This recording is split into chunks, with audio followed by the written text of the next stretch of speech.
Estamos en Escuela de Cuadros, un programa de formación y de debate y un espacio en el que estudiamos textos y temas de la tradición marxista.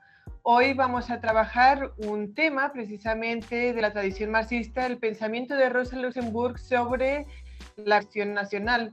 Rosa Luxemburg para nosotras aquí en Escuela de Cuadros es una pensadora muy importante y digamos que siguiendo sus huellas sobre este tema precisamente vamos a hacer un acercamiento crítico a su lectura sobre la cuestión nacional.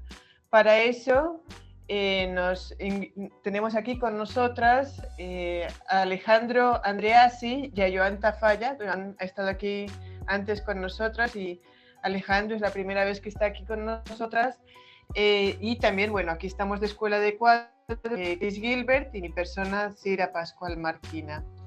Gracias a Joan y Alejandro por estar aquí con nosotras. Y antes de empezar, plantear que estamos abordando este tema porque es importante, porque es muy relevante para todas aquellas que estamos comprometidas con la emancipación de la clase trabajadora y de los pueblos que luchan por su emancipación. Que además este tema, tanto Alejandro como Joan lo vienen trabajando en un libro que se acaba de publicar, en un libro de Belaterra que se llama ¿Tienen patria los obreros? En este programa vamos básicamente a centrarnos en precisamente los desarrollos de Rosa Luxemburgo o las reflexiones de Rosa Luxemburgo sobre este tema en su contexto, ¿no? Porque resulta que sobre este tema desde mediados del siglo XIX, a lo interno de la tradición socialista o comunista, hay diversas posiciones y diversos planteamientos. Entonces, sin más, sin hacer una mayor introducción, querríamos comenzar con Joan pidiéndote que nos hagas una pequeña introducción al tema de la cuestión nacional a finales del siglo XIX y, no, disculpa, o sea, en Engels y Marx. O sea, Marx y Engels, ¿cómo abordan, cómo reflexionan sobre el tema de la cuestión nacional en sus diferentes acercamientos a este tema? Gracias, Joan, por estar aquí con nosotras y adelante. Hola, muchas gracias por invitarnos a este programa, porque Alejandro y yo aprovechamos la pandemia para hacer una investigación sobre el pensamiento de Rosa Luxemburg en relación a la cuestión nacional. El motivo era coyuntural, porque en el debate sobre la cuestión nacional en España, en Cataluña, se ha usado el pensamiento de Rosa Luxemburg y alguna simplificación del pensamiento de Marx y Engels al respecto, ¿no? De ahí que nuestra pregunta es, ¿tienen patria los obreros? Es una referencia precisamente a ese apartado del manifiesto comunista tan citado por parte de una izquierda un poco cosmopolita, ¿no? Que tiene un pensamiento de un internacionalismo un poco abstracto, que cita en el párrafo ese del manifiesto que dice que los obreros no tienen patria y se quedan ahí cuando la frase es bastante más larga. La frase del manifiesto dice no tienen patria porque no se les puede quitar lo que no tienen, ¿no? O sea, en ese caso, tanto Marx como Engels partían de una tradición que era la de la Revolución Francesa, la idea de la nación como pueblo que se constituye en un proceso de lucha, ¿no? Y planteaban que la clase obrera solo puede aspirar a la hegemonía, a la construcción de una sociedad diferente, una sociedad socialista, si llega a ser clase nacional. Es el texto completo de la frase, ¿no?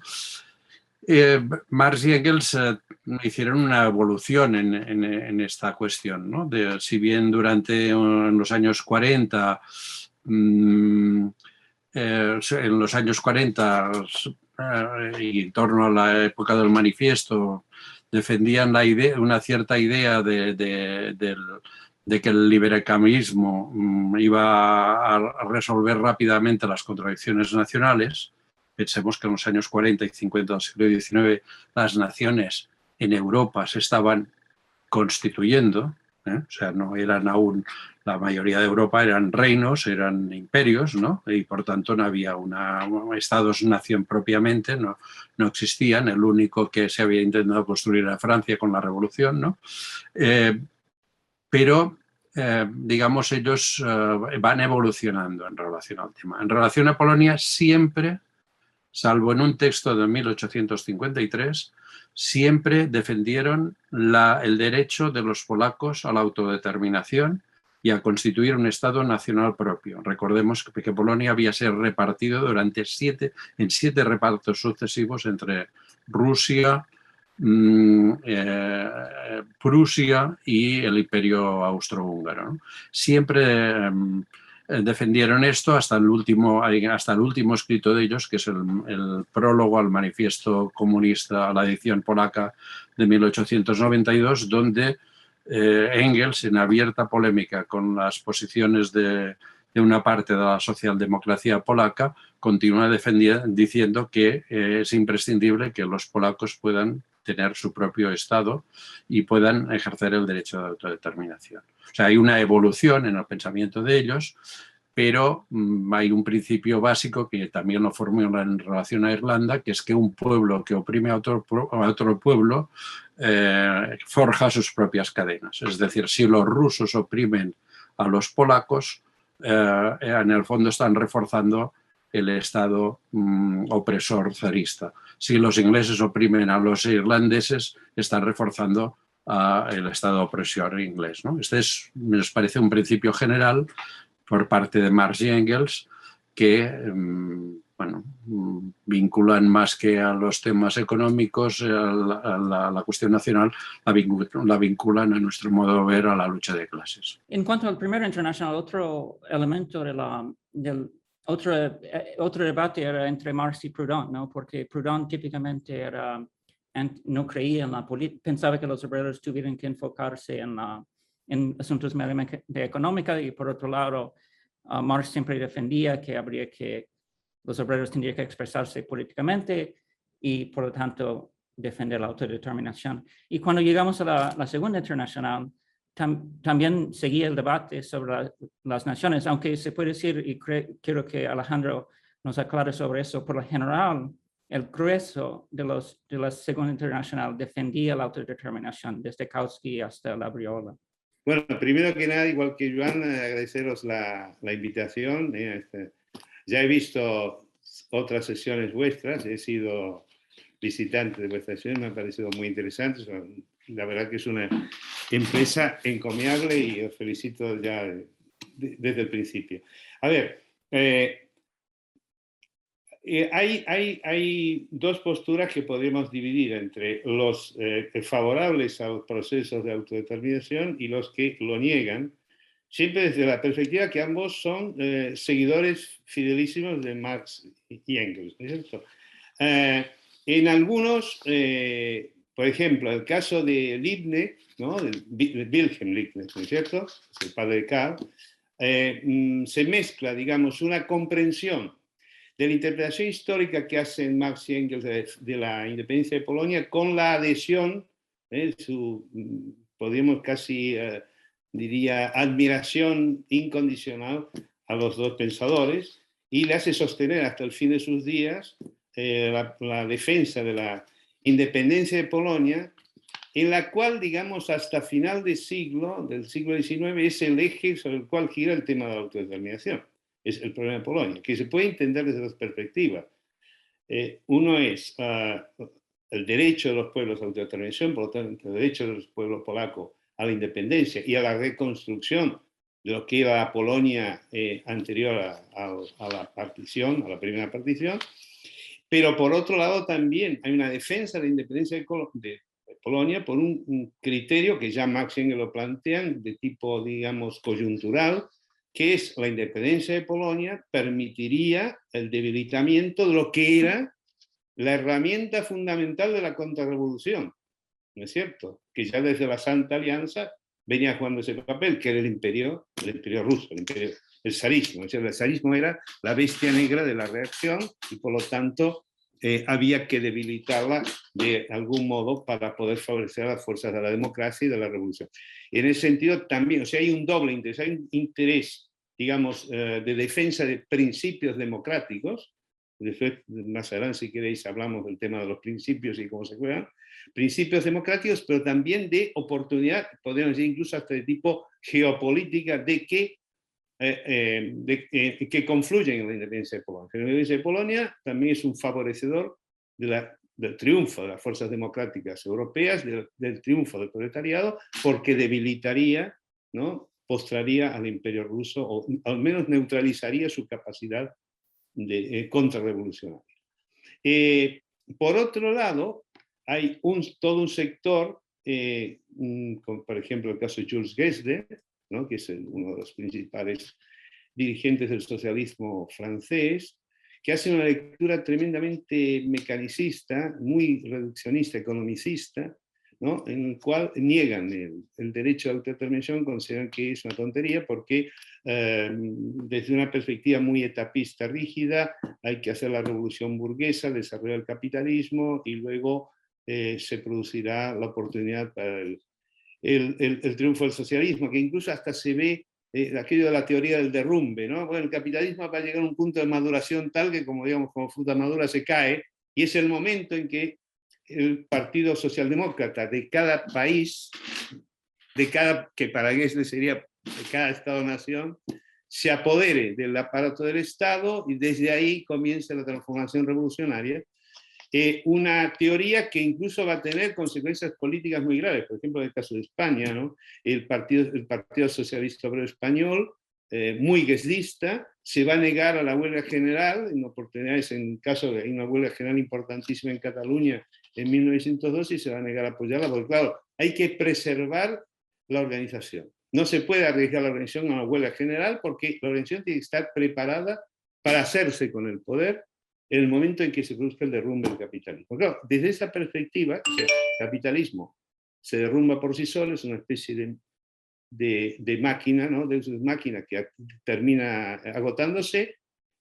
Plantearse cuestiones que vayan más allá de favorecer el desarrollo de ese capitalismo no tiene ningún sentido. Y como el capitalismo tiende a liquidar las barreras nacionales, no tiene ningún sentido plantearse procesos de autodeterminación y, por lo tanto, no a la independencia de Polonia, no a la autodeterminación de los pueblos. Hay que tener en cuenta que también no es solamente el problema polaco el que está planteando ahí, es el tema del imperio austrohúngaro, ¿no es cierto? Y ahora, si me permitís un inciso, y no quiero alargarme mucho, pero un excelente historiador y amigo nuestro, Xavier Domenech, que ha escrito un libro para mí magnífico últimamente que se llama Un haz de naciones, o sea, refiriéndose a España, él dice, no, cuando se niega el derecho a autodeterminación hoy en día a los pueblos, aduciendo que solamente los pueblos coloniales, ¿no? Primero, es un planteamiento normativista y no desde una perspectiva histórico-política. Y segundo, él dice, es que en realidad el derecho de autodeterminación surge para solucionar el problema de los pueblos oprimidos por las famosas, aquellas monarquías que se decían que eran cárceles de pueblos. O sea, no surge por el problema colonial, surge por el problema de opresión en el propio seno de los imperios europeos, ¿no? En el caso del Imperio Otomano también. Por lo tanto, hay toda una línea, vuelvo a repetir, que lo rechaza desde esta perspectiva economicista determinista. En cambio hay otra, y tú has mencionado, Cris, y me parece fantástico, a Labriola, ¿no es cierto? La línea que sería, digamos, rápidamente, Marx, Labriola y terminamos en Gramsci, que sí está a favor del derecho de determinación, pero claro, porque tiene un enfoque que no es economicista, tiene un enfoque que incide mucho más en la lucha de clases, en el sentido, la interpretación de la lucha de clases podríamos ser hoy en día desde una perspectiva thomsoniana, ¿no?, por decir así, ¿no es cierto?, donde hay la importancia de los elementos simbólicos, los elementos culturales tienen un peso enorme en la lucha, en el conflicto y en la lucha revolucionaria.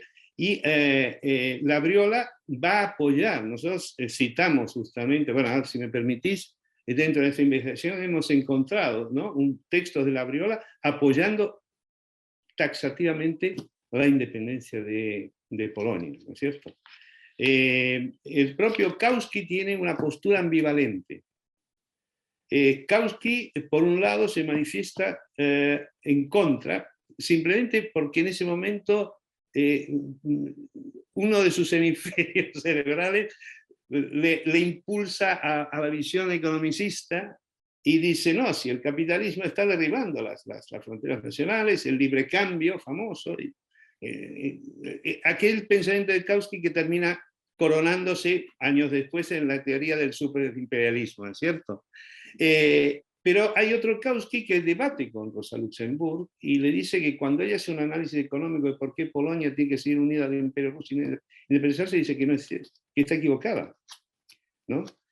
Es un texto interesantísimo, es un texto que él lo publica en el Neue Zeit con el título de Finis Poloniae,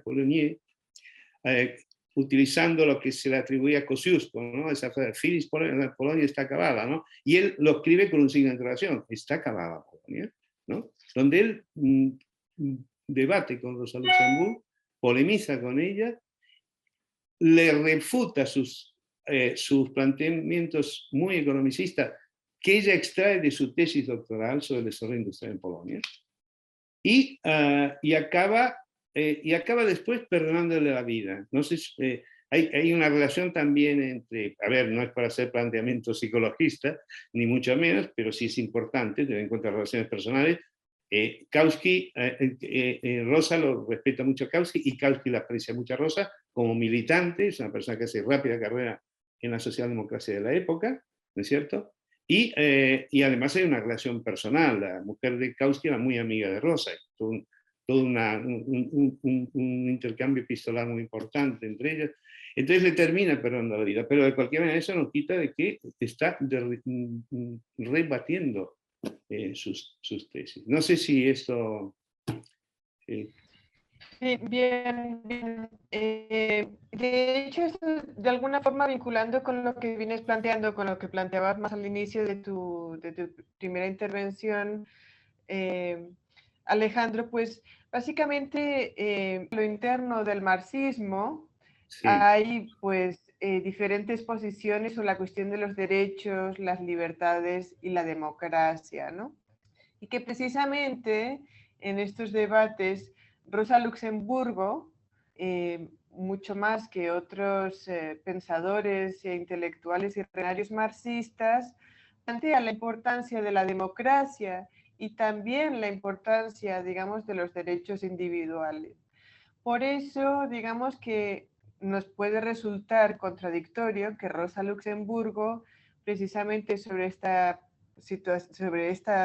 cuestión, la cuestión nacional, pues tenga una posición que tiende a desechar digamos, o a separarse de esa posición que tenía en todos los demás ámbitos realmente Rosa Luxemburgo. Entonces, ella tampoco era una persona que fuese particularmente etapista, precisamente rompió con aquellos que eran etapistas. Entonces, si pudiésemos, Alejandro, pues acercarnos un poquito al porqué de esta contradicción, cómo se va desarrollando esta, desde mi perspectiva, contradicción a lo interno del pensamiento de Rosa Luxemburgo, cuáles son sus planteamientos con más precisión. La sorpresa tuya es compartida, nosotros también compartimos esa sorpresa. O sea, indudablemente Rosa Luxemburgo es una personalidad impresionante del movimiento revolucionario de la época y muchos de sus planteamientos llegan hasta nuestros días y son muy útiles hasta nuestros días. Para mí, su concepción de la democracia me parece esencial, ¿no es cierto? Es un criterio que debemos recuperar no solo en la práctica teórica e historiográfica, sino en la práctica política. Lo mismo su enfoque respecto a la economía, o sea, al funcionamiento del capitalismo, al fenómeno del imperialismo, su profundo antibelicismo y antimilitarismo, ¿no es cierto? Y su crítica a la claudicación de la socialdemocracia, ¿no es cierto? O sea, el folleto, el famoso folleto de Junius es ejemplificado en ese sentido. Pero por otro lado, también habría que admitir que en el tema de... Primero, claro, porque ella, a ver, la cuestión, ella se acerca a la cuestión nacional a través de la cuestión polaca. No parte de la cuestión nacional como tema general, sino que parte de la cuestión polaca. Y parte de un debate que hay al interior del movimiento socialista, socialdemócrata polaco, donde la mayoría, la que constituye el Partido Socialista Polaco, es un defensor acérrimo de la independencia de Polonia como condición justamente del triunfo del socialismo. Mientras que existen precedentes de ese movimiento socialdemócrata que paradójicamente no eran partidarios de la independencia de Polonia. Un antecedente con el cual Rosa se identifica y además refuerza su postura, digamos, disidente de lo que sería la mayoría del movimiento socialdemócrata polaco, hasta el punto que llegan a constituir otro partido, ¿no es cierto?, socialdemocracia del Reino de Polonia, que más tarde será del Reino de Polonia y de Lituania, cuya marca diferencial con el resto de la socialdemocracia polaca es la oposición a la independencia de Polonia. Y claro, justamente debido a su gran capacidad teórica para defender su tesis, requiere utilizar todos los argumentos que tenga a mano. Y esos argumentos son predominantemente de orden económico. Y cae en esa defensa, ese ataque a la independencia o en esa defensa de sus tesis antiindependentistas, cae en un planteamiento que es claramente economicista. O sea, en su trabajo sobre el desarrollo de la industria en Polonia, lo que es su tesis de doctorado, bueno, digamos, analiza el capitalismo como fuera una especie de una estructura, ¿no? Es, de alguna manera, digamos, podemos decir que es un presidente estructuralista, donde la lucha de clase, la lucha política no existe, donde ella habla de que lo que le conviene al capitalismo polaco es la unión con Rusia. Claro, ella acepta la partición de Polonia como un hecho irreversible. Ella dice que los polacos de Poznania tienen que sumarse al Partido Socialdemócrata Alemán, los polacos de Galicia tienen que sumarse al Partido Socialdemócrata del Imperio Austrohúngaro, y los polacos de la Polonia del Congreso, que esta Polonia está anexada o ocupada por el Imperio zarista, tienen que unirse a la socialdemocracia rusa, con la cual va a entrar de cualquier manera en conflicto, porque evidentemente el Partido Socialdemócrata ruso va a plantear ya en 1903 la defensa, en el famoso punto 9, si ahora no recuerdo mal, del programa de la socialdemocracia, el derecho, la defensa del derecho a la autodeterminación ya para todos los pueblos, ya no está hablando solamente de Polonia, está hablando de todas las poblaciones, todos los pueblos y naciones oprimidas que están contenidas en el Imperio ruso. Entonces, claro, digamos que pasa de un hecho muy concreto, particular, de enorme dimensión y trascendencia política e internacional y geopolítica, si queremos decirla, a un planteamiento teórico general que no cambia y que llegará así hasta el fin de sus días, porque justamente la crítica, bueno, ahora me estoy pisando un poco con cuestiones que va a hablar Joan, y lo termino aquí, pero cuando su crítica a la revolución rusa va a criticar justamente nuevamente el ejercicio, ahí ya es el ejercicio concreto del derecho a la autodeterminación. No sé si esto le aclara o amplía o no amplía nada lo que me preguntabas. Sí, está bien. A mí me gustaría volver a un tema semifilosófico relacionado con el derecho a la autodeterminación. Rosa Luxemburg en cierto momento se burla un poco de la idea de un derecho a la autodeterminación abstracta, diciendo es igual a tener un derecho de comer sobre platos de oro.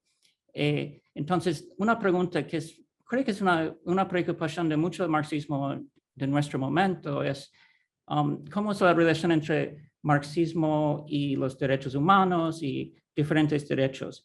Y ustedes tienen un planteamiento refinado, diría yo, en que ustedes defienden un concepto de ciertos derechos humanos, incluso el derecho a la autodeterminación, pero no a partir de un concepto totalmente abstracto o histórico, sino más bien ustedes plantean que estos mismos derechos salen de la historia o se encuentran en la historia, se encuentran en las luchas. No sé si uno de los dos quiere detenerse un poco en este tema y explicarlo.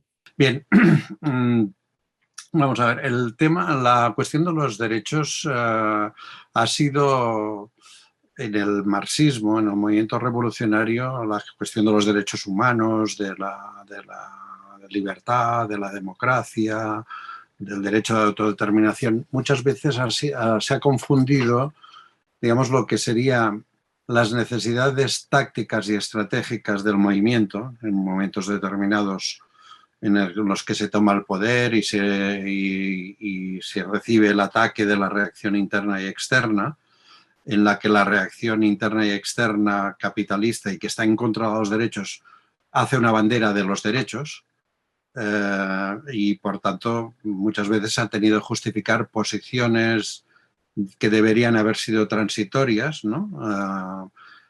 Se ha tratado de justificarlas teóricamente, ¿no? Eso es un problema gravísimo, porque eso para los revolucionarios es pan para hoy y hambre para mañana. Los derechos humanos proclamados en la Declaración de 1789 de la Revolución Francesa son producto de la lucha del pueblo, no es un artefacto burgués para engañar a las masas. Esos derechos se proclaman bajo la presión de inmensas revoluciones, insurrecciones campesinas que ocupan todo el país, de insurrecciones populares que reclaman el derecho, en primer lugar, el derecho a la existencia, pero también a la libertad, etcétera, ¿no? Que en la Revolución Francesa y en otras revoluciones hayan triunfado la burguesía no implica que esos derechos que surgen de la lucha del pueblo sean derechos burgueses. Ciertamente en todas las constituciones se proclaman y la burguesía los pisotea cada día. Es decir, para la burguesía es solo algo que se usa, ¿no? Pero no es algo que se usa para mantener, digamos, la hegemonía, para mantener el dominio ideológico, pero o sea, en la Constitución española las únicas cosas que están vigentes son que España es una monarquía y que la unidad de España está garantizada por el ejército. El derecho a la vivienda, al trabajo, a todos estos derechos que se proclaman en la Constitución son vulnerados desde hace 40 años impunemente por todos los gobiernos, ¿no? Por tanto, decir, como se ha dicho, y el estalinismo ha hecho mucha gala de eso, que los derechos humanos son una teoría burguesa, etcétera, es para los revolucionarios pegarse un tiro en los pies. O sea, es no haber entendido nada. Y en estos textos de la cuestión nacional, Rosa cae a veces en esto, ¿no? Y es muy curioso un personaje tan maravilloso como Rosa, como en el marco del pensamiento del marxismo de la Segunda Internacional aún, ¿no? Para decir que Polonia no tiene derecho a la autodeterminación, dice que el derecho a la autodeterminación es, como ha dicho Chris, como el derecho a comer en platos de oro, etcétera, ¿no? Es una cosa terrible que contrasta con su texto sobre la Revolución Rusa de una forma tremenda, ¿no? Pero claro, ninguna persona, ningún revolucionario está exento de contradicciones. Y los pensamientos de los revolucionarios son pensamientos en desarrollo permanente, ¿no? O sea,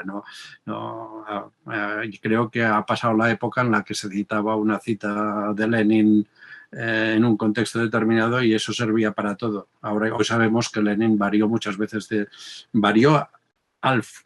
en el contexto de la lucha política, de la lucha revolucionaria, modificó, matizó, Marx y Engels también en el tema nacional, pero en otras cuestiones, en el proceso de la construcción de su pensamiento, pues fueron modificando estas posiciones. La idea de Marx y Engels, de Marx, que dice que un pueblo que oprime a otro pueblo forja sus cadenas, lo he dicho antes, es una idea de carácter estratégico desde el punto de vista revolucionario. Pero también es una idea que yo creo que Rosa calificaría perfectamente como pensamiento abstracto, etc. No, o sea, el pensamiento estratégico producto de la praxis revolucionaria alimenta también el pensamiento moral y la defensa de los derechos de los pueblos, ¿no? Bueno, todo esto ha estado rondando durante estas 500 páginas todo el tiempo y en nuestras cabezas, y seguramente aún no lo tenemos del todo resuelto. Para continuar allí con una pregunta para Joan, bueno, Rosa trabaja esta cuestión, este problema entre básicamente el 1893 y 1904, bueno, posteriormente también, de hecho, porque el texto La cuestión nacional y la autonomía de Rosa Luxemburgo es 1908. Pero en ese periodo, Rosa Luxemburgo está trabajando algo que creo que teniendo, comprendiendo y reivindicando el derecho a la autodeterminación, pero también hay, digamos, que un acercamiento a un hecho que es cierto, ¿no? Que es que la independencia puede realizarse a espaldas del pueblo trabajador o no, ¿no? Entonces, lo que está viendo Rosa Luxemburgo es quizás una tendencia en unas sociedades de hegemonía capitalista burguesa a que la independencia se realice a espaldas del pueblo trabajador y que por lo tanto, pues digamos que allí ella no estaría viendo una potencia. Si pudiésemos acercarnos un poquito entonces a ese periodo en finales del siglo XIX, principios del siglo XX, y pues los planteamientos de Rosa Luxemburg y de la Internacional Socialista. Sí, a ver, en esto es otro elemento contradictorio en el pensamiento de Rosa, porque ella muestra claramente, también Marx y Engels en sus estudios sobre Polonia, porque cuando opinaban habían estudiado profundamente la situación de Polonia, o sea, en su correspondencia en el capítulo sobre Marx y Engels mostramos cómo se documentan cada vez que toman posición sobre el tema exhaustivamente, incluso con proyectos de escribir un libro, pero que no se llega a realizar, pero habían mostrado que en el reino de Polonia, que era la parte de Polonia de la que se había apoderado los Romanov, el imperio zarista, la burguesía polaca, primero, la nobleza había fracasado totalmente en el proyecto de defender la independencia de Polonia. Y producto de la reforma de 1861 de la servidumbre por parte de Ozar, la nobleza había perdido su papel predominante en la sociedad polaca. Por tanto, ya no era una clase que pudiese dirigir esa lucha. Eso queda mostrado en los textos de Marx y Engels que publicamos, las mismas cosas que publicamos de Rosa, textos, muestran esta realidad. Por tanto, no se podía atribuir a que, como hace a veces Rosa, que la lucha por la independencia era una cosa de la nobleza, ¿vale? En segundo lugar, la burguesía polaca estaba del reino de Polonia, de la parte rusa, estaba interesada en la unión con Rusia. ¿Por qué? Porque la burguesía polaca, la industria textil, tenía con el imperio zarista un inmenso mercado y por tanto no tenía ningún interés en, digamos, en la lucha por la independencia, porque era perder ese mercado. Además, el imperio zarista se iba extendiendo hacia el este y por tanto podían ampliar pensaban en ampliar ese mercado. Claro que tenían competencia interna dentro del imperio zarista con otras zonas de industria textil, pero digamos sus problemas con el imperio zarista son en todo caso de competencia con otras fracciones burguesas en la zona rusa, ¿no? Por tanto, no era la burguesía, no era el motor de la lucha independentista en el siglo XIX, principios del siglo XX en Polonia. Es una contradicción del pensamiento de Rosa, pero yo creo que también proviene de una idea abstracta de la clase obrera, ¿no? La clase obrera es una clase internacional, sí, pero nos dice Marx que para ser internacional primero tiene que ser nacional. Manifiesto comunista, de nuevo. Esta parte, hay un sector de marxistas que no la acaban de captar o de compartir, piensan en una clase obrera muy abstracta, ¿no? muy cosmopolita, muy internacional, y después la realidad de la clase obrera en cada país resulta que eso no cuadra con ese esquema teórico que yo creo que en realidad es poco marxista. Y la segunda cuestión es que para Rosa el campesinado no es un gran tema. No es un tema de mayor preocupación. Sí que aparece, etcétera, en sus análisis, pero... Y el movimiento nacional polaco en esa época tiene en el campesinado una parte muy importante del sujeto político que está planteando eso, ¿no? Eso la mayoría de los socialistas polacos lo veían, la minoría, que era el partido de Rosa Luxemburg y de Leo Jožíkes y de Karl Radek, no lo veía. Bueno, son las contradicciones de esas figuras enormes que también tienen sus problemas, ¿no? O sea, no se trata, al contrario, Rosa siempre nos produce siempre es un ejemplo moral y siempre nos produce un elemento de energía revolucionaria. La figura es tremenda, es gigante, es una figura gigante de nuestro movimiento, ¿no? Pero no hay ninguna de nuestras figuras gigantes que no tenga sus contradicciones. Y si alguno piensa que ha encontrado alguna, que levante la mano y que nos explique, que a lo mejor nos convence. Pero de momento yo, en los tiempos que llevo en este negocio, no he encontrado ninguna. Sí, bueno, quiero saltar al presente o conclusiones que uno puede sacar de los debates y de las posiciones sobre la autodeterminación. Y ustedes, sí, entiendo básicamente la idea es que ustedes creen en el derecho a la autodeterminación mientras está alineado con un proyecto de emancipación. No es un derecho abstracto, sino cuando coincide con luchas emancipadoras. Y me parece que mirando la actualidad sigue siendo muy vigente. Para mí la cosa más obvia es lo que dijo Joana casi al principio, es que lo que dijo Marx, creo que estaba tomando las palabras de un latinoamericano del momento cuando dijo que un pueblo que oprime a otro pueblo no puede ser libre. Y si se ve el panorama global actualmente, para mí lo que frena el desarrollo del movimiento socialista en el norte, tanto en Europa como en Estados Unidos, es la falta de solidaridad con los pueblos oprimidos del sur. Entonces, en ese sentido, me parece que tiene mucho, y además de tener muchas otras vigencias. Pero no sé si quieren hablar un poco de la vigencia del concepto. Y, por cierto, no puedo dejar de resaltar una cosa que sería importante para millones de polacos, es que hoy día Polonia no es fines Polonia, porque Polonia sí es un país independiente, pese a las anticipaciones de Rosa Luxemburg. Ahora, es un país que tiende fuertemente a la derecha y pertenece a OTAN, pero sí es un país independiente. Pero quiero llevar el discurso un poco a la actualidad. Sí, a ver, la respuesta que hace Lenin al folleto de Junius plantea una parte de estos problemas. En el folleto de Junius, que lo escribió Rosa en el marco de la cárcel, cuando en plena guerra mundial, porque con ella, con Karl Liebknecht y una minoría, Clara Zetkin y otros compañeros se habían opuesto a la guerra, Rosa consideraba que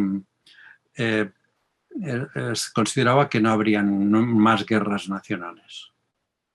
Es un esquema que ella mantiene todo el tiempo porque considera que una guerra nacional no tiene lugar, ¿no? Bien, no tiene lugar en el esquema de la lucha de la clase obrera, que es una clase internacional, ¿no?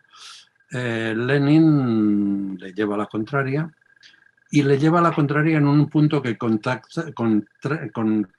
conecta con esa idea de Marx en 1870, refiriéndose a la actitud de la aristocracia obrera inglesa respecto a los irlandeses. Lenin en estos años está escribiendo El imperialismo, pero tiene otros textos en los que explica la aparición de una aristocracia obrera en los países centrales, en los países imperialistas, que de alguna manera recibe parte de beneficios de que su país sea un país imperialista. Entonces, en esa aristocracia obrera se genera un pensamiento nacionalista, imperialista, anexionista, etcétera, porque las migajas del reparto imperialista mundial le caen de la mesa de los poderosos y se las come esa aristocracia obrera, ¿no? En muchas formas. No nos extenderemos, pero se podría, si hablásemos del tema, hay muchas formas en las que se produce esta nueva cosa que Marx empieza a prever al final de su vida. La empieza a ver al final de su vida. Y la dice con toda claridad en ese texto sobre Irlanda. Les está diciendo a los obreros ingleses que su racismo, su xenofobia respecto a los irlandeses y su insensibilidad respecto a los sufrimientos de los irlandeses por la ocupación inglesa está reforzando sus propias cadenas, ¿no? Esta idea hoy es de plena aplicación, pero también la tuvimos, por ejemplo, en la guerra de Argelia, ¿no? Sectores de la clase obrera francesa consideraban que Argelia no tenía derecho a la independencia. ¿Qué tanto da que luego el gobierno de Argelia haya sido más de derechas o menos de derechas? Haya sido más reaccionario, más burocrático. Eso no puede justificar nunca que Francia tuviese como colonia y como bajo su yugo imperial Argelia o al Vietnam, etc., ¿no? Ese pensamiento alimentó una parte muy importante del pensamiento del movimiento comunista y de los movimientos de liberación nacional durante el siglo XX. Es decir, la idea de que quizá la revolución era muy difícil en Occidente, pero había que mirar a Oriente, había que mirar a los pueblos del resto del mundo y que las luchas de los movimientos de liberación nacional llevaban en su interior gérmenes de emancipación más general. Otra cosa es que, claro, una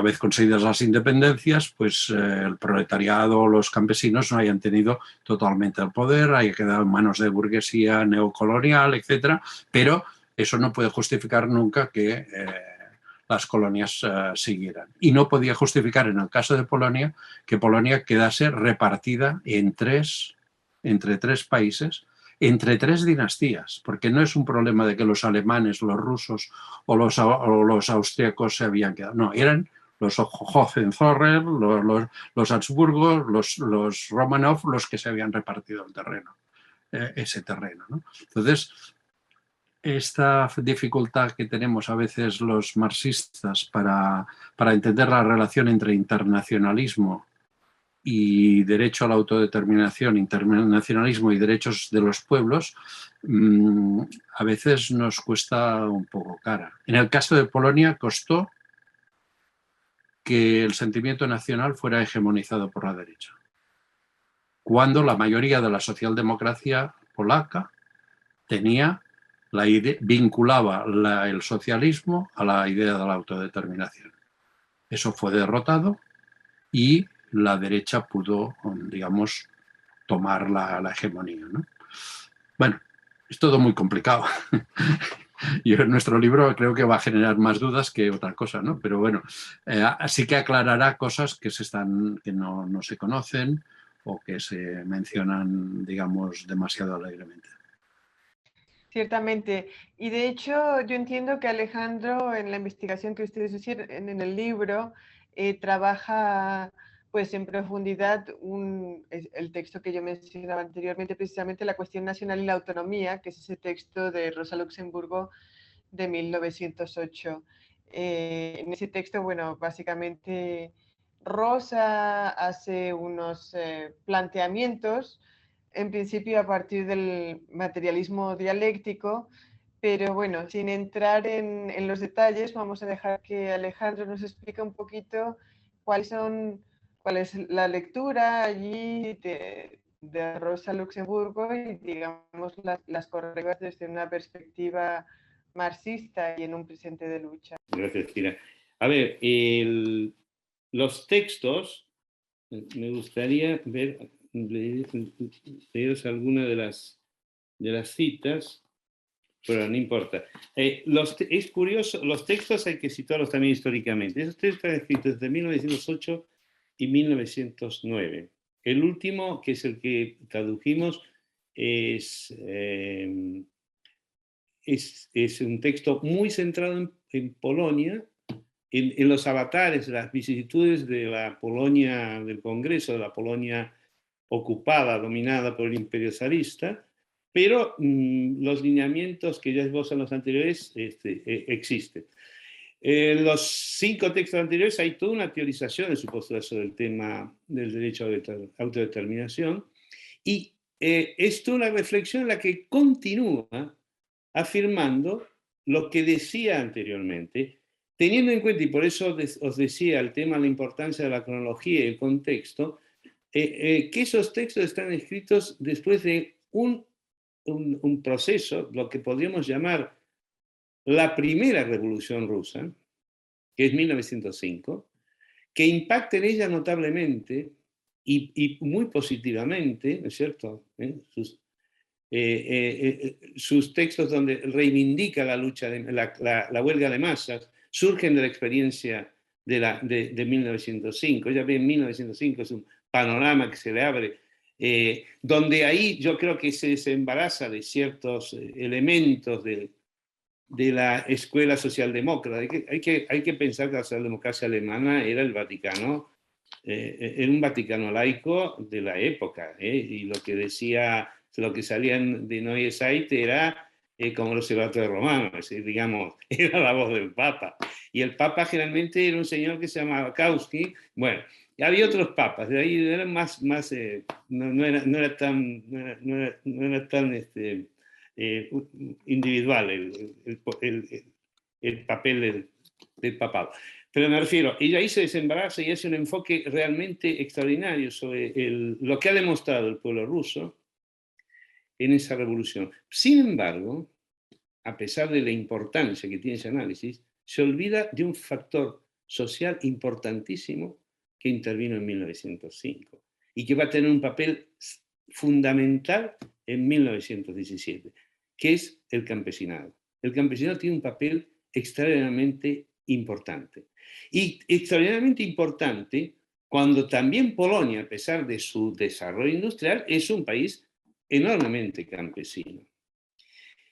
En sus análisis sobre el derecho a autodeterminación, no toma en cuenta estos factores. En ningún momento ella se pregunta si puede haber una cierta compatibilidad en algún momento, en alguna determinada coyuntura, entre la liberación social y la liberación nacional. En ningún momento se lo plantea, ¿no es cierto? Es lo que decía recién Joan, y yo estoy totalmente de acuerdo.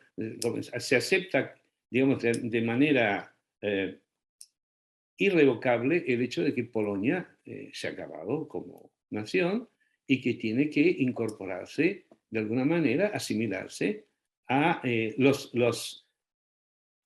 los imperios que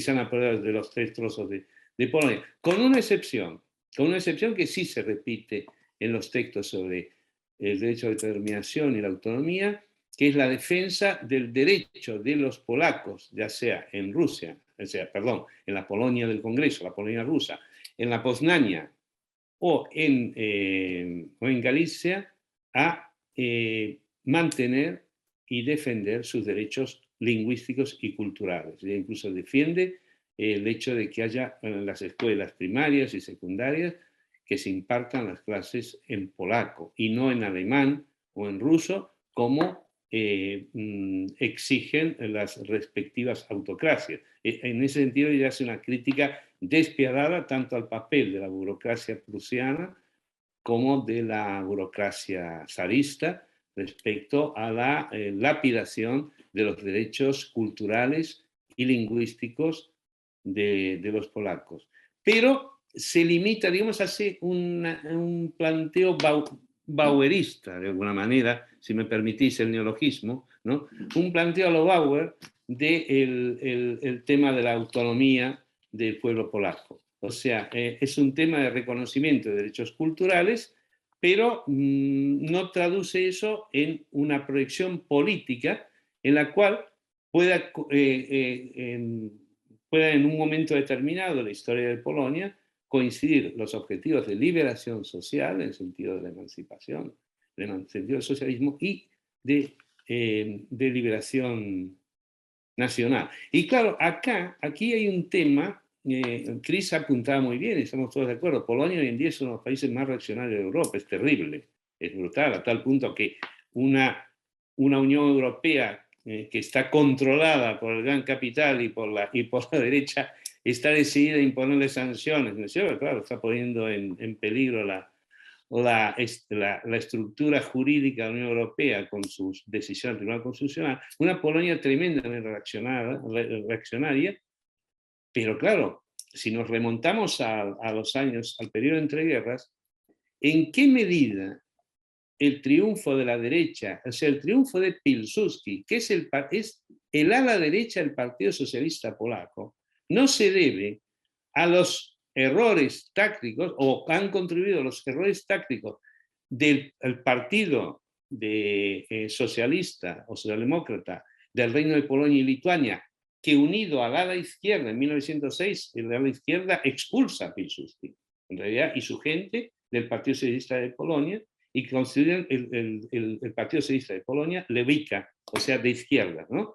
Que luego se fusiona con el Partido Socialdemócrata de Polonia y del Reino de Polonia y Lituania, y que luego, después de la independencia de Polonia, después del final de la Primera Guerra Mundial, será la simiente del Partido Comunista Polaco, destruido después por la mano de Stalin, ¿eh? Stalin decapita la dirección de ese partido, es terrible. Las fotos que yo he encontrado de algunos de nosotros hemos hecho toda una serie de biografías de personajes aquí, cuando fijas dirigentes polacos, la foto es la de la Lubyanka, es la foto previa al fusilamiento en las purgas de los años 30, ¿no? O sea, eso es terrible. Pero me refiero, ¿en qué medida, o sea, eso no fue un gran error político, el no haber asumido también la cuestión de la independencia? ¿No? Nos preguntaban, el famoso milagro del Vístula, es cierto, ahí hay una elección, ya evidentemente Pilsudski se transforma en el gran conductor y va a terminar siendo un dictador. El milagro del Vístula es que el ejército polaco, que está formado seguramente por obreros y campesinos, se está enfrentando al ejército rojo. ¿En qué medida para esos obreros y campesinos era más importante la independencia de Polonia que los vientos de la revolución que traía el ejército rojo? Cuando sabemos muy bien desde Robespierre que las revoluciones no se exportan, y mucho menos, ¿no?, con las mochilas. Eso lo quiso hacer Napoleón, pero no le salió mal, ¿no? Entonces, claro, la negativa rotunda a asumir el problema de la independencia de Polonia, del derecho de determinación, cuando además en ningún momento ella hace ninguna referencia no se pregunta si los obreros polacos y los campesinos polacos podrían tener algún interés en la independencia para avanzar en su proyecto de liberación social. Eso no aparece en los textos de Rosa, lo hemos buscado, bueno, por lo menos los textos que están disponibles, no sé, a lo mejor algún día aparece algún texto en donde ella lo plantea.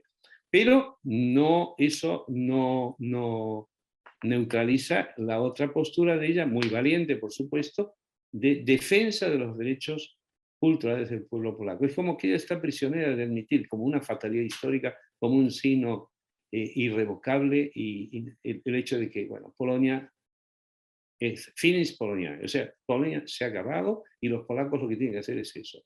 Ojo, defiende además, frente a una presión del ala derecha de la socialdemocracia, que está muy de acuerdo en que los polacos de Poznania tienen que aprender a hablar en alemán y olvidarse del polaco. Que no solamente en Rusia, la socialdemocracia, el ala derecha de la socialdemocracia está presionando para que se acepte. Ella justamente es encargada por la dirección del partido para agitar y organizar políticamente a los obreros polacos de los territorios que pertenecen al Kaiserreich, ¿no es cierto? La Poznania, Silesia, etcétera, etcétera. Y ahí asume una postura muy valiente, porque a pesar de que tiene la confianza de la dirección del partido, de enfrentarse y decir, no, yo no acepto la germanización de los obreros polacos. Pero ahí se detiene su planteamiento. Y es el planteamiento que atraviesa los 6 textos. Los 6 textos atraviesan, bueno, para ser lo muy sencillo y no consumir todo el tiempo de vosotros. Quiero plantear algo que es un poco especulativo y tiene que ver con cambios en el último Marx, pero tiene mucho que ver desde mi perspectiva sobre el debate, porque tanto Luxemburgo como los demás tienden a tratar Marx como, no solo que Marx y Engels son gemelos que piensan igual, sino también que Marx no descuida un poco los desarrollos en Marx. Claro, no tuvieron acceso a todos los documentos que nosotros tenemos hoy en día, a través de Mega y cosas así. Pero una cosa importante es que Marx, incluso al final, empezando al final de los años 50, pero era mucho más notable en los años 70 y 80, Marx se apartó mucho del etapismo y empezó a pensar que formas arcaicas como la comuna, tanto en Irlanda, hay pequeñas menciones de Irlanda como más importante en Rusia y en la India, podría ser fuentes del socialismo. Entonces, deja atrás este etapismo que rige todo el debate en la Segunda Internacional, incluso lo de Luxemburgo. Y a mí me parece que este desarrollo de Marx más bien ratifica la autodeterminación, pero de una forma mucho más contundente que el debate había sido hasta el momento. Yo digo eso y eso es la especulación, pero si las comunas y las formas comunales de gestionar la tierra, ellos mismos son una forma de autodeterminación local.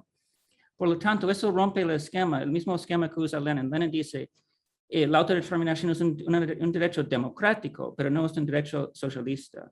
Creo que cuando tú empiezas a pensar en la comuna y las formas comunales de gestión de la economía, más bien la autodeterminación pasa a ser un derecho, una reivindicación hasta socialista, no meramente democrático. Entonces, eso es mi planteamiento. No sé si quieres repetirlo, cuestionarlo, Joan o Alejandro. Bueno, estamos en el año del 150 aniversario de la Comuna de París. Creo que a mí me parece que la Comuna produce tanto en Marx como en Engels una auténtica terremoto político, intelectual, ideológico, ¿no? La forma por fin descubierta. Lo repiten en varios textos los dos. La forma por fin descubierta. ¿Queréis, señores filisteos socialdemócratas, queréis saber lo que es la dictadura del proletariado? Mirad a la Comuna de París. Y en esa efervescencia de estos años, para Marx y para Engels, también hay un cierto balanceo entre la idea de una república comunal o la idea de una república democrática no centralizada, pero digamos con una mayor... O sea, hay un cierto balance, porque están investigando sobre la práctica real y concreta de la clase obrera que lucha. Porque no se atienen ellos mismos a ningún esquema abstracto que hayan podido escribir con anterioridad. Antes han hablado de cosas, han defendido cosas, llega la Comuna y eso produce el terremoto. Y creo que eso también incide mucho en el Marx, en el último Marx. el libro este de Marcelo Musto, pero otros libros, que el mismo Kevin Anderson, un montón de autores han trabajado gracias a los nuevos descubrimientos, gracias a Omega, pero también, o sea, ya desde Sanin sabemos los textos, desde Sanin sabemos los textos de Marx sobre la Comuna Rusa, la preocupación tremenda, el estudio profundo sobre esta cuestión, ¿no? Es decir, eso creo que una vuelta a ese Marx, a ese último Marx, y a esa reflexión sobre la República Comunal, pues nos iluminaría bastante en lo que podría ser la lucha por el socialismo en el siglo XXI. El socialismo centralizado, burocrático, etcétera, ha hecho una experiencia con muchas luces y muchas sombras, pero ha hecho una experiencia. Esto, digamos, ya pertenece a la memoria del siglo pasado.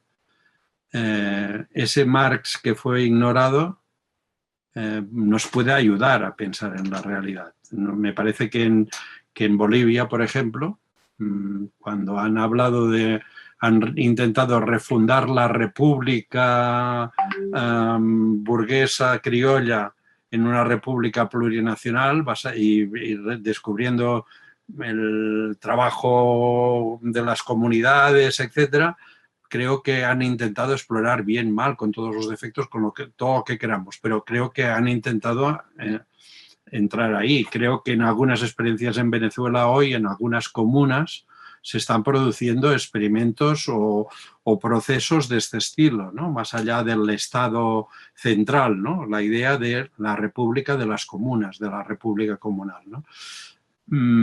Y creo que eso coincide mucho con la idea de que los pueblos tienen derecho a su libertad. Los pueblos tienen derecho a su libertad y no podemos dejar que la burguesía se apodere de ese derecho para retóricamente reconstruir su poder. Tenemos en el proceso de lucha, no solo en la polémica, en el proceso de lucha, en la intervención política, eso tiene que estar integrado en nuestro discurso, ¿no? Bueno, no sé.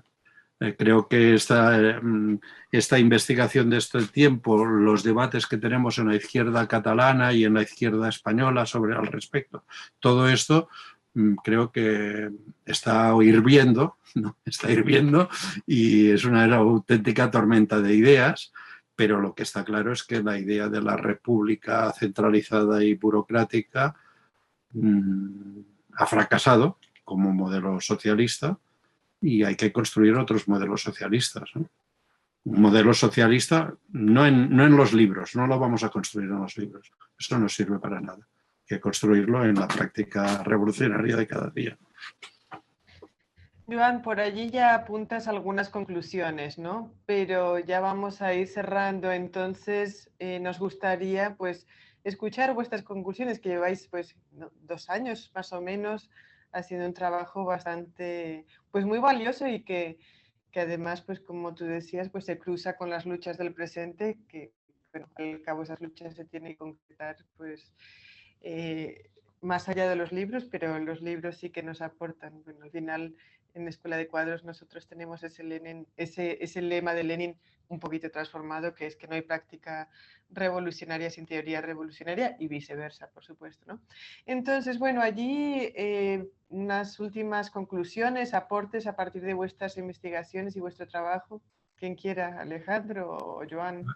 A ver, yo como ya he entrado un poco en las conclusiones, dejaría que Alejandro cierre la cuestión, porque efectivamente me he ido ya, me he ido más para, me he adelantado, bueno, mezclando, pero hay que tened en cuenta que esta investigación que hemos hecho está mandada por la actualidad. O sea, estamos pensando, o sea, la historia nos tiene que servir para aprender para la actualidad.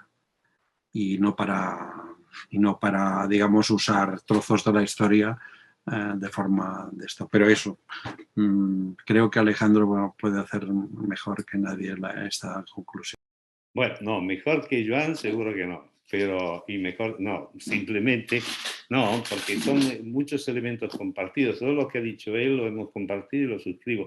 A ver, y el motivo por el cual nos hemos hecho historiadores es por eso, por aquello que decía el Moreno Faginal, ¿no es cierto?, el gran historiador cubano, la historia como arma, ¿no? O sea, la historia sirve para darnos elementos para poder no solamente analizar, sino intervenir en la medida de lo posible y de cada uno y del conjunto en la realidad en la que tenemos que vivir. Si no, seríamos brocantes, anticuarios, que coleccionamos cosas antiguas y las clasificamos, yo qué sé. O sea que básicamente, pero al mismo tiempo también nos parece, y eso sí que yo creo que es una enseñanza de los maestros, la importancia de la historicidad,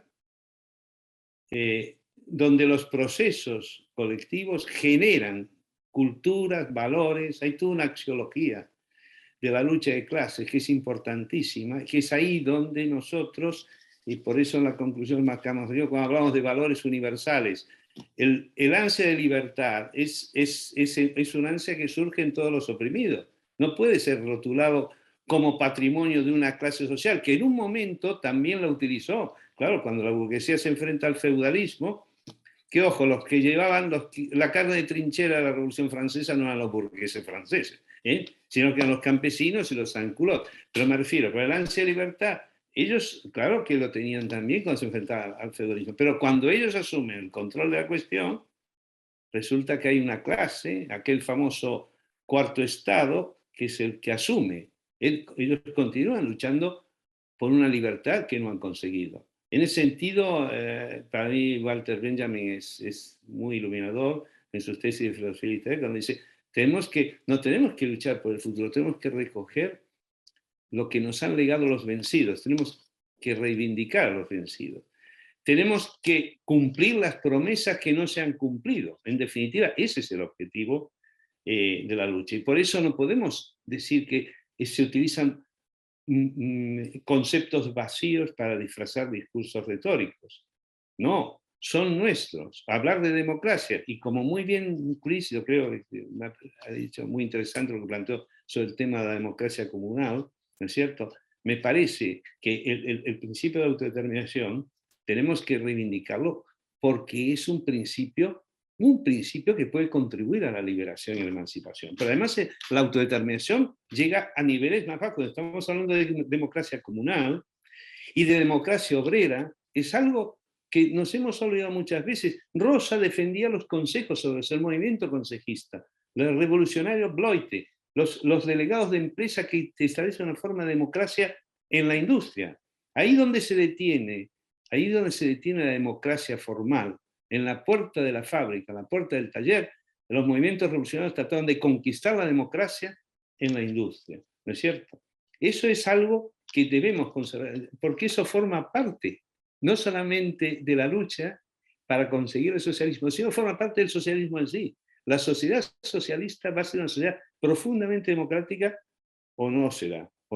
Y para eso tenemos también, si recordamos a la historia, tenemos un ejemplo trágico que nos enseña el siglo XX. Por lo tanto, yo no puedo agregar más a lo que dijo Joan y deciros que, bueno, que esta es la conclusión. Aquellos valores universales de los cuales, curiosamente, Rosa con su acción comparte, pero cuando escribe parece despreciar, son producto de la lucha de los pueblos, la lucha de las clases sociales, la lucha por perseguir la libertad. ¿Por qué los socialdemócratas, ella misma, funda el movimiento espartaquista? ¿Por qué se funda el grupo? ¿Qué significa Espartaco? Fijaos, la lucha por la libertad. El primer esclavo que lucha por la abolición de la esclavitud. ¿No es cierto? Ese es un concepto que sigue siendo nuestro, por lo tanto es un valor universal. Aquellos planteamientos de Marx y Engels, de cada cual según su capacidad y cada quien según su necesidad, un concepto maravilloso, porque desvincula la aportación con lo que se recibe, ¿no es cierto? Un concepto tremendamente igualitario, ¿es un concepto vacío? No, es el producto de experiencia. experiencias que salen de la economía moral de la multitud, que nos ha ilustrado Thompson extraordinariamente. La economía moral de la multitud, ¿qué es? Economía y moral. Fijaos, la combinación de dos cosas que aparentemente son incompatibles, ¿no? Al contrario, son muy compatibles, en la medida en que esa economía moral no es más que la traducción de expresiones colectivas asumidas de autonomía, de autogestión, de derechos conseguidos.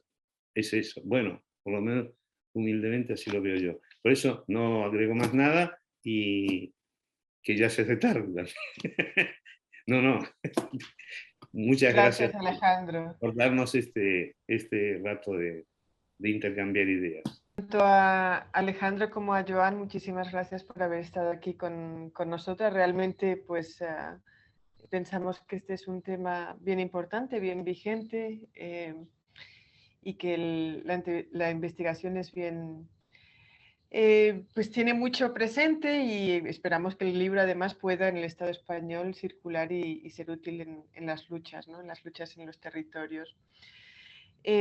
Sin nada más, allí nos está enseñando Alejandro el libro de la guerra.